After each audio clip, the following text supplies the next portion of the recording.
تشریف فرما باوقار معزز سامعین کرام، عاشقان اہل بیت اطہار، آن لائن سماعت کرنے والی سنی عوام، السلام علیکم ورحمۃ اللہ تعالی وبرکاتہ۔ نحمده ونصلي ونسلم على رسوله وحبيبه الكريم، أما بعد فأعوذ بالله من الشيطان الرجيم، بسم الله الرحمن الرحيم، محمد رسول الله والذين معه أشداء على الكفار رحماء بينهم تراهم ركعا سجدا يبتغون فضلا من الله ورضوانا، صدق الله العظيم وبلغنا رسوله النبي الأمين المتين الرؤوف الرحيم المختار الكريم، ونحن على ذلك لمن الشاهدين والشاكرين والذاكرين والحمد لله رب العالمين۔ ذکر شہدائے کرب و بلا کی آج ہماری یہ تیسری محفل پاک ہے۔ پہلی شب میں کائنات کے آقا مدینے والے مصطفیٰ ہم غریبوں کے لیے ہر موڑ پر کام آنے والے پیارے آقا کی بارگاہ میں خراج عقیدت و محبت پیش کیا تھا۔ دوسری شب میں یار غار مصطفیٰ، یار مزار مصطفیٰ، افضل الخلق بعد الانبیاء، حضرت سیدنا ابو بکر صدیق رضی اللہ تعالی عنہ کی بارگاہ میں خراج عقیدت پیش کیا گیا۔ آج کی تیسری شب کے اندر خلیفہ دوم، اعدل الاصحاب، غیظ المنافقین، امیر المؤمنین، شہید محراب مصطفیٰ، عاشق خیر الانام، خلیفہ حقہ، مراد رسول پاک، حضرت سیدنا عمر فاروق اعظم رضی اللہ تعالی عنہ کی بارگاہ میں کچھ قرآن اور احادیث کے حوالے سے معلومات حاصل کریں گے۔ آئیے اس سے پہلے آقا نامدار، مدینے کے تاجدار، دو عالم کے مالک و مختار، حضور رحمت عالم، نور مجسم، شافع محشر، شفیع امم، طٰہٰ یاسین، صاحب القرآن و صاحب البراق و صاحب المعراج، دو جہاں کے آقا، مدینے میں آرام کرنے والے مصطفیٰ، کہ جن کی بارگاہ میں جب درود پڑھا جاتا ہے تو یہ صدا آتی ہے بریلی کی سرزمین سے کہ دور و نزدیک کے سننے والے وہ کان لعل کرامت پہ لاکھوں سلام۔ اور جب کوئی اس مصطفیٰ کی بارگاہ میں اپنی عقیدتوں کا تحفہ پیش کرتا ہے تو ادھر سے جو کچھ ملتا ہے تو بریلی کی گلیوں سے یہ آواز آتی ہے کہ ہاتھ جس سمت اٹھ گیا غنی کر دیا، موجے بحر سماحت پہ لاکھوں سلام۔ پوری عقیدت، پوری محبت کے ساتھ اپنے آقا کی بارگاہ میں آپ حضرات کو جو بھی درود پاک یاد ہے باواز بلند پڑھ لے۔ اللہم صلی علی سیدنا شفیعنا و مولانا محمد معدن الجود والکرم وبارک وسلم، صلو علیہ صلاۃ و سلاما علیک یا رسول اللہ وسلم علیک یا حبیب اللہ۔ حضرت سیدنا عمر فاروق اعظم رضی اللہ تعالی عنہ، جن کا عرس پاک ایک محرم الحرام کو منایا جاتا ہے، آپ کی شہادت ایک محرم الحرام میں ہوئی تھی اور آپ کو نماز کی حالت میں مدینہ المنورہ کی مسجد کے محراب میں ابو لؤلؤ نامی ایک شخص نے فجر کے وقت میں تیر مارا تھا جس سے آپ زخمی ہوئے تھے۔ 26 ذی الحجہ کو آپ زخمی ہوئے تھے اور 3 یا 4 دن اسی بیماری اور علالت کے بعد ایک محرم الحرام کو آپ دنیا سے تشریف لے گئے۔ کون فاروق اعظم؟ وہ فاروق اعظم کہ جن کے بارے میں میرے آقا فرماتے ہیں لو کان بعدی نبی لکان عمر، اگر میرے بعد کوئی نبی ہوتا تو وہ عمر ہوتا۔ کون فاروق اعظم؟ وہ فاروق اعظم کہ جو دن رات نبی کے شہر میں، نبی کی شہر کی گلیوں میں شہادت کی دعائیں کرتے رہا کرتے تھے۔ کون فاروق اعظم؟ وہ فاروق اعظم کہ جن کے تعلق سے میرے آقا نے ارشاد فرمایا کہ میرا عمر وہ ہے کہ جس سے شیطان بھی بھاگ جاتا ہے۔ کون فاروق اعظم؟ وہ فاروق اعظم کہ جس کے حوالے سے میرے آقا صلی اللہ تعالی علیہ وسلم نے ارشاد فرمایا کہ میرا عمر وہ ہے کہ جس سے انسانوں کا اور جناتوں کا جو شر ہوتا ہے، جو شیطان ہوتا ہے، وہ دور بھاگ جاتا ہے۔ وہ فاروق اعظم جو اتنے بڑے امیر المؤمنین ہونے کے بعد بھی اپنی عاجزی کے ساتھ زندگی گزار کر تشریف لے گئے۔ وہ فاروق اعظم جن کے زمانے کے اندر قیصر کو فتح کیا گیا، کسرا کو فتح کیا گیا، ایجپٹ اور مصر کو فتح کیا گیا، لیکن ان کا عالم یہ تھا کہ اگر بیت المال میں اگر کوئی خوشبو بھی آتی تھی تو فرماتے تھے کہ اس خوشبو کو سونگھنا بھی میرے لیے جائز نہیں کہ یہ غریبوں کا حق ہے۔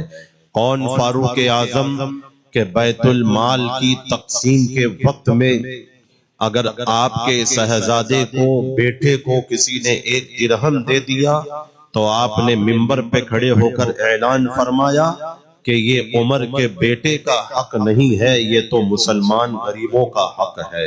کون فاروق اعظم؟ وہ فاروق اعظم کہ جن سے میرے آقا بے حد پیار فرمایا کرتے تھے۔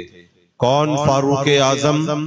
وہ فاروق اعظم کہ جن کو میرے آقا صلی اللہ تعالی علیہ وسلم نے اپنی حجرہ عائشہ کے اندر دفن ہونے کے لیے جگہ عطا فرمائی ہے۔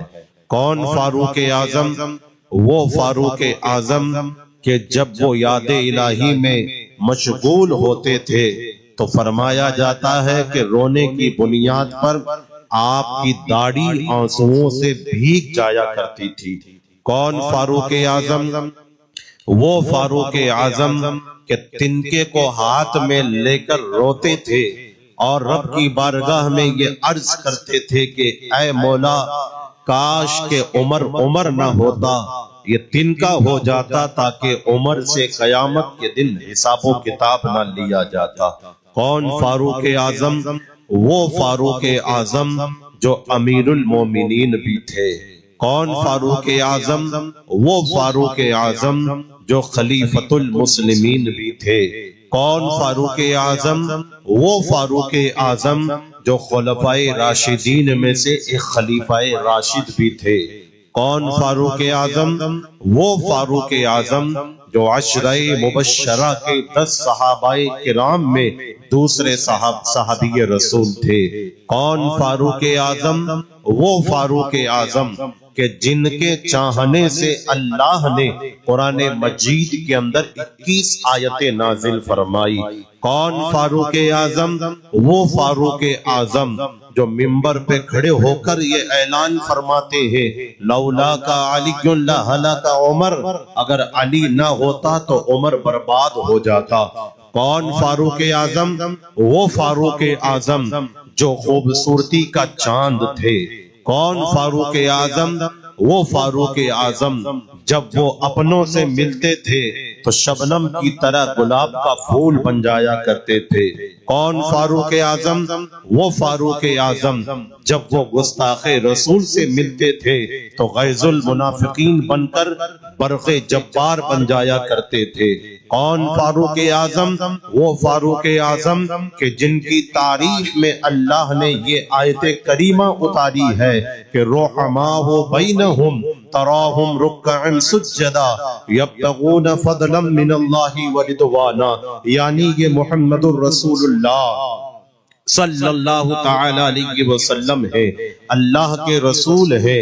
والذین معہ، اور جو محمد عربی کے ساتھ میں ہے، اشداء علی الکفار، یہ کفار کے ساتھ میں تو بڑے سخت ہے، لیکن رحماء بینہم جب آپس میں ملتے ہیں تو بڑے نرم دل بن جاتے ہیں۔ اور پھر اللہ ارشاد فرماتا ہے تراہم، تم ان کو دیکھو گے رکعن، رکوع کرتا ہوا، سجدن، سجدہ کرتا ہوا۔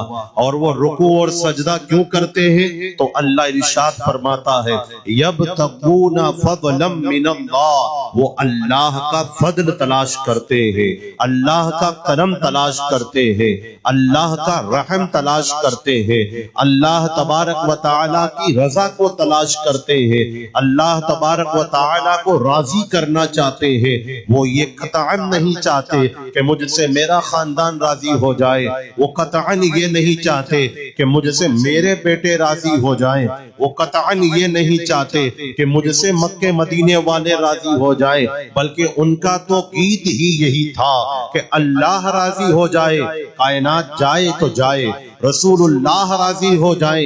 یہی تو وجہ ہے کہ نبی کریم صلی اللہ تعالی علیہ وسلم کی بارگاہ میں حضرت فاروق اعظم تشریف لائے تو میرے آقا نے مسکراتے ہوئے ارشاد فرمایا آئے عمر، تمہیں سب سے اچھی چیز کون سی لگتی ہے؟ اب آپ اندازہ لگائیے، آپ کے گھروں کے اندر آپ شادی شدہ ہیں تو آپ کے پاس میں بیوی بھی ہوگی، آپ اس سے بھی محبت کرتے ہیں اور کرنا بھی چاہیے کہ بیوی کا وہ حق ہے۔ اگر آپ کے بچے ہیں تو بچوں سے بھی آپ محبت کرتے ہوں گے، اگر آپ کے والدین زندہ ہیں تو آپ والدین سے بھی محبت کرتے ہوں گے، آپ کے پڑوس کے اندر آپ کے اگر سنی پڑوسی رہتے ہیں تو ان سے بھی آپ کبھی کبھار لین دین کر کے محبت کا اظہار کرتے ہوں گے۔ آپ اگر بمبئی کے اندر کاروبار کرتے ہیں تو آپ کی دکان کے پاس میں اگر کوئی دکان ہے تو کبھی کبھار اس سے بھی آپ کی بات چیت ہو جایا کرتی ہوگی۔ آپ آنے جانے کے لیے جب سفر کرتے ہیں تو ٹرین کے اندر یا رکشے کے اندر یا ٹیکسی کے اندر یا گاڑی اور بائک کے اندر کوئی نہ کوئی مل جاتا ہے تو اس سے بھی محبت کے ساتھ میں بات چیت ہو جاتی ہے۔ آپ کبھی کسی مجبوری میں پھنس گئے اور آپ کا کسی نے کام بنا دیا تو آپ کی نظر میں وہ بڑا محبوب بن جاتا جاتا ہے، اگر آپ پیاسے ہیں اور آپ کو کوئی پانی پلا دے تو آپ اس کی محبت کے گرفتار ہو جاتے ہیں۔ اگر آپ ہاسپٹل کے اندر ایڈمٹ ہیں اور کوئی آپ کی عیادت کے لیے خبرگیری کے لیے آ جائے تو آپ اس کو پوری زندگی یاد رکھتے ہیں کہ اور کوئی آیا نہ آیا لیکن میرا یہ ماننے والا آیا اور میری عیادت کے لیے آیا۔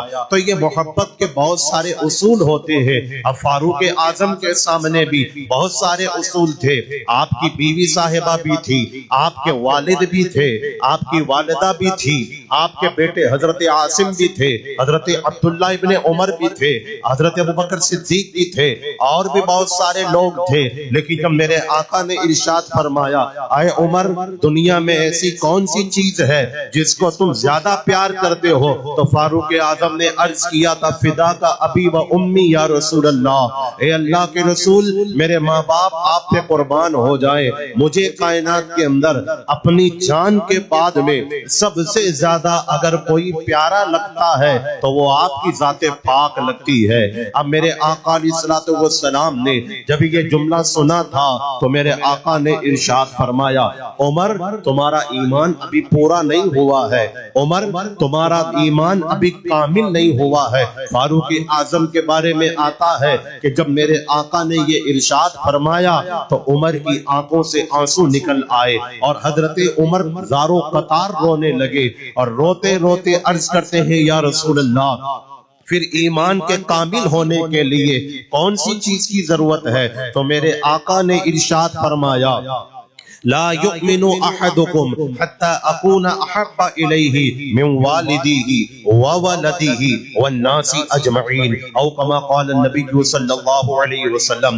میرے آقا نے ارشاد فرمایا اس وقت تک کوئی بندہ مکمل مومن نہیں ہو سکتا جب تک اس کے دل کے اندر اس کے والد سے زیادہ میری محبت نہ آ جائے، اس کی اولاد سے زیادہ میری محبت نہ آ جائے، والناس اجمعین اور دنیا کے تمام لوگوں سے زیادہ میری محبت نہ آ جائے، تب تک وہ کامل ایمان والا نہیں ہو سکتا۔ اب فاروق اعظم نے جب یہ حدیث پاک کو سنا ہے تو اب عرض کرتے ہیں فدا کا ابی و امی یا رسول اللہ، میرے ماں باپ آپ کے قربان یا رسول اللہ۔ آج کے بعد عمر کی جان سے بھی زیادہ عمر کو آپ عزیز لگتے ہیں، عمر کی جان سے بھی زیادہ آپ پیارے لگتے ہیں۔ اب میرے آقا نے ارشاد فرمایا الآن یا عمر، اے عمر اب تمہارا ایمان کامل ہو گیا، اے عمر اب تمہارا دین مکمل ہو گیا۔ اب حضرت عمر فاروق اعظم کی شان کے اندر بہت ساری باتیں عرض کرنے سے پہلے ایک بات کہہ کر گزرنا چاہتا ہوں کہ ذرا دیکھو تو صحیح، حضرت فاروق اعظم سے یہ فرمایا جا رہا ہے کہ جب تک میری محبت سب سے زیادہ نہ آ جائے آدمی کا ایمان کامل نہیں ہوتا۔ اگر ہم اپنے گریبان میں جھانک کر دیکھیں، ہم کسی کے بارے میں نہیں بول سکتے، دلوں کے حالات ہم نہیں جانتے، دلوں کے حالات تو پروردگار عالم جانتا ہے، عالم الغیب والشہادہ، وہ عالم الغیب والشہادہ ہے، غیب کو وہی جاننے والا ہے۔ لیکن ہم تو اتنا جانتے ہیں نا کہ میں کیا ہوں، من آنم کے من دانم، میں کیا ہوں وہ میں جانتا ہوں اور آپ کیا ہیں وہ آپ جانتے ہیں۔ لیکن ہم اتنا تو جانتے ہیں نا کہ آج ایک مسلمان رسول پاک کا نام لینے والا، صدیق اکبر کا نعرہ لگانے والا، فاروق اعظم کا ذکر کرنے والا، عثمان غنی کی سخاوت کا چرچا کرنے والا، مولائے کائنات کا نعرہ حیدری سے حیدری لگانے والا، شہدائے کربلا کی محفلیں سجانے والا، اگر اس کی نماز چھوٹ رہی ہے نا تو یہ محبت کامل نہیں ہو سکتی ہے۔ اگر اس پر زکوٰۃ فرض ہے اور وہ زکوٰۃ نہیں دیتا تو یہ محبت کامل نہیں ہے۔ اگر اس پر حج فرض ہو گیا ہے اور مال کی محبت میں حج نہیں کرتا تو یہ محبت بھی کامل نہیں ہے۔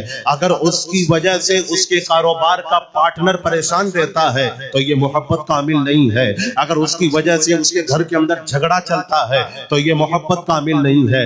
جو اپنے ماں باپ کو بڑھاپے کے وقت میں باہر نکال دیتا ہو انگریزوں کی طرح، یہ اس کی محبت کامل نہیں ہے۔ کامل محبت یہ ہے کہ رسول پاک سے محبت بھی کی جائے اور رسول پاک کی سنتوں پر عمل بھی کیا جائے، رسول پاک سے محبت بھی کی جائے۔ صحابہ نے کیسی محبت کی تھی میں چند جھلکیاں دکھا کر آگے بڑھوں گا، آپ دیکھیں تو صحیح نا۔ حضرت بلال حبشی رضی اللہ تعالی عنہ ہے، ان کو ایمان لانے کی بنیاد پر مارا بھی جاتا تھا اور یہ کہا جاتا تھا بلال یہ کہہ دو کہ اللہ ایک نہیں ہے. کبھی کپڑے اتار دیے جاتے تھے, کبھی گرم گرم استری جو پریس کی جاتی ہے وہ بلال کی پیٹھ پہ لگا دی جاتی تھی, لیکن بلال ایسا بلال تھا جو استقامت کا پہاڑ بن جاتا اور پیٹھ پر استری لگا لیتا, لیکن اللہ احد احد کا نعرہ لگاتا.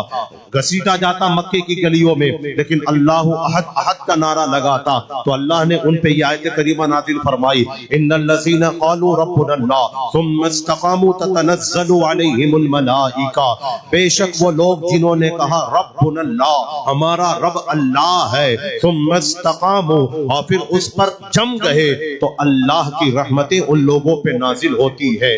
آپ ذرا اندازہ لگائیے نا, حضرت بلال کے علاوہ حضرت صہیب رومی کو دیکھ لیجئے, حضرت خباب بن ارت کو دیکھ لیجئے, حضرت سمیہ کو دیکھ لیجئے, حضرت عمار ابن یاسر کو دیکھ لیجئے, جن کو کافروں نے ایمان لانے کی بنیاد پر آگ کے اندر ڈال دیا تھا. حضرت عمار ابن یاسر آگ میں جھلس گئے, لیکن اللہ تبارک و تعالیٰ کی محبت کو دل سے نکلنے نہیں دیا.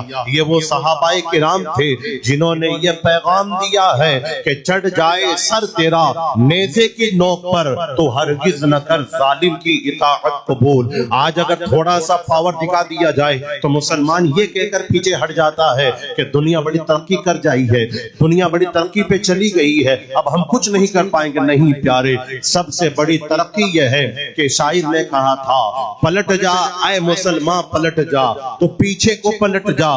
دنیا ہے جو تجھ کو آگے بڑھاتی ہے, تو 1400 سال پیچھے کو پلٹ جا. جب تو 1400 سال پیچھے کو پلٹے گا تو تجھے صدیق اکبر کی صداقت بھی نظر آئے گی, عمر فاروق اعظم کی عدالت بھی نظر آئے گی, عثمان غنی کی سخاوت بھی نظر آئے گی, مولائے کائنات کی شجاعت بھی نظر آئے گی, امام حسن کی امامت کا جلوہ بھی نظر آئے گا, امام حسین کی شہادت کا جلوہ بھی نظر آئے گا, حضرت جعفر صادق کی صداقت کا جلوہ نظر آئے گا. جب تو پیچھے کو پلٹے گا تب تجھے پتا چلے گا کہ دشت تو دشت ہے, دریا بھی نہ چھوڑے ہم نے, پہرے ظلمات میں دوڑا دیے گھوڑے ہم نے. حضرت سیدنا فاروق اعظم رضی اللہ تعالی عنہ کے حوالے سے ہم جتنی بھی بات کریں گے اتنی کم ہوگی, اس لیے کہ میرے آقا صلی اللہ تعالی علیہ وسلم نے سیدنا فاروق اعظم رضی اللہ تعالی عنہ کی بے شمار تعریف فرمائی ہے. میں سب سے پہلے حضرت فاروق اعظم رضی اللہ تعالی عنہ کے حوالے سے چند ایسی باتیں بتاتا ہوں جس سے آپ کی فضیلت آپ کو پتا چلے گی.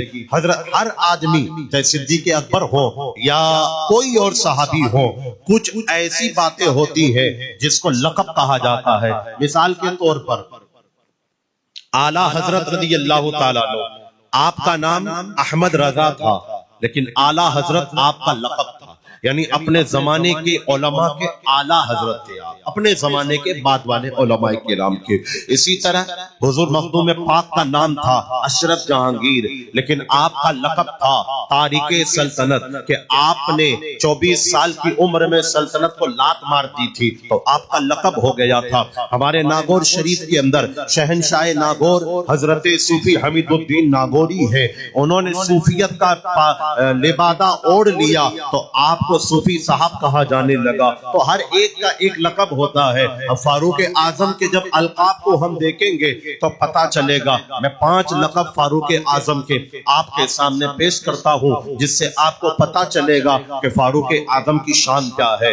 آپ دیکھیں نا, اسلام ہر ایک آدمی چاہتا ہے, یعنی اسلام یہ چاہتا ہے کہ مجھے قبول, اسلام آدمی یہ چاہتا ہے کہ اسلام کو قبول کر لیا جائے, لیکن فاروق اعظم وہ ہے کہ خود اسلام چاہتا ہے کہ فاروق مجھے قبول کر لے. یہ فاروق اعظم کی فضیلت ہے. میرے آقا علیہ السلام نے ارشاد فرمایا تھا کہ میں یہ چاہتا ہوں, اللہم اعز الاسلام بعمر بن الخطاب خاصا, اے پروردگار عمر فاروق اعظم کے ذریعے اسلام کو عزت عطا فرما. تو جب میرے آقا صلی اللہ علیہ وسلم نے 2 مرتبہ دعا فرمائی تھی, ایک مرتبہ 2 آدمیوں کے لیے دعا فرمائی اور پھر دوسری مرتبہ صرف فاروق اعظم کے لیے دعا فرمائی. ایک مرتبہ میرے آقا نے ہاتھوں کو اٹھایا تو میرے آقا عرض کرتے ہیں مولا کی بارگاہ میں, اے اللہ, اللہم اعز الاسلام بی ابی جہل ابن ہشام او بی عمر ابن الخطاب.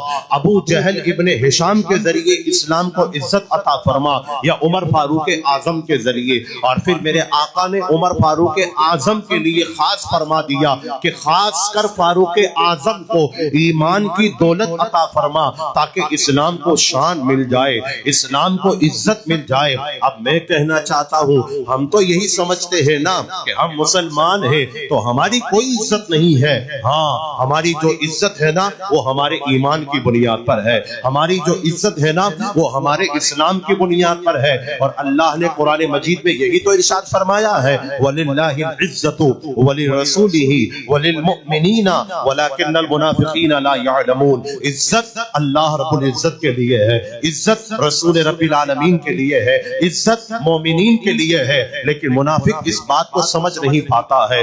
یہ اللہ نے قرآن مجید کی 28ویں پارے کے اندر ارشاد فرمایا ہے. اب میں کہنا چاہتا ہوں کہ رسول پاک صلی اللہ علیہ وسلم یہ چاہتے تھے کہ عمر اسلام لے آئے تو اسلام کو تقویت مل جائے, اسلام کو مضبوطی مل جائے. اس لیے حضرت عمر فاروق اعظم جب ایمان لائے تو آپ کا لقب ہو گیا مراد قلب رسول پاک, یعنی رسول پاک کے دل کی مراد ہے فاروق اعظم. اگر اس لقب پہ خالی میں بولنا شروع کروں نا تو کہیں گھنٹے چلے جائے. مراد قلب رسول پاک, آپ اندازہ لگائیں, سیدہ فاطمہ الزہرا رضی اللہ تعالی عنہا کے حوالے سے میرے آقا نے ارشاد فرمایا, فاطمہ بضعۃ منی, فاطمہ میرے دل کا ٹکڑا ہے, فاطمہ میرے جگر کا ٹکڑا ہے. اور جو رسول پاک کے جگر کا ٹکڑا ہے وہ سیدہ فاطمہ الزہرا ہے, اور جو رسول پاک کے دل کی مراد ہے وہ سیدنا فاروق اعظم ہے. یہ پہلا لقب ہے آپ کا, مراد قلب رسول پاک صلی اللہ علیہ وسلم. دوسرا آپ کا لقب ہے اعدل الاصحاب, یعنی تمام صحابہ میں سب سے زیادہ عدل کرنے والے, فیصلہ کرنے والے. اور آپ کے فیصلے تو بڑے مشہور ہیں. ابھی آپ نے جب عرس عمر فاروق اعظم منایا تھا تو مفتی محمود اختر صاحب قبلہ نے فلا وربک لا یؤمنون حتی یحکموک فیما شجر بینہم 5ویں پارے کی اس آیت کریمہ کو پیش کر کے آپ کا ایک فیصلہ بتایا بھی تھا. میں بھی ایک دو فیصلہ آپ کا ذکر کروں گا. تو اعدل الاصحاب کا مطلب کیا ہے کہ فاروق اعظم عدل کرنے میں اتنے ماہر تھے کہ جب وہ فیصلہ کرتے تھے تو نہ اپنے کو دیکھتے تھے نہ پرائے کو دیکھتے تھے. جب وہ فیصلہ کرتے تھے تو دین کو دیکھا کرتے تھے, شریعت محمدیہ کو دیکھا کرتے تھے, شریعت مصطفیہ کو دیکھا کرتے تھے. یہی وجہ ہے کہ جب بشر نامی منافق آیا تھا اور یہودی سے اس کا جھگڑا ہوا تھا, بڑا مشہور واقعہ ہے, میں صرف شارٹ کٹ میں بیان کرتا ہوں. جب وہ جھگڑا ہوا تھا تو بشر نے یہی تو کہا تھا کہ چلو ہم چلتے ہیں فلاں کی بارگاہ میں, وہ فیصلہ کر دے گا, یہودی کی بارگاہ میں. لیکن کیا شان ہے رسول پاک کی, اپنے تو مانتے ہی مانتے ہیں, پرائے بھی مان لیتے ہیں کہ یہ رسول پاک ہے, یہ صادق الوعد الامین ہے. یہودی نے کہا میں یہودی سے فیصلہ نہیں کراؤں گا, میں فیصلہ کراؤں گا تو تمہارے نبی سے فیصلہ کراؤں گا, اس لیے کہ جس کا نام محمد مصطفیٰ ہے وہ کبھی جھوٹ بولتا نہیں ہے. مجھے یاد آتا ہے کتاب الشفا کے اندر علامہ قاضی ایاز اندلسی مالکی رحمت اللہ علیہ ایک روایت بیان فرماتے ہیں, جب حضرت عبداللہ ابن السلام جو یہودیوں کے بہت بڑے عالم تھے, جب وہ مدینہ ٹہلتے ٹہلتے آ گئے تھے اور رسول پاک کی محفل میں آ کر کھڑے ہو گئے تو میرے آقا ارشاد فرما رہے تھے,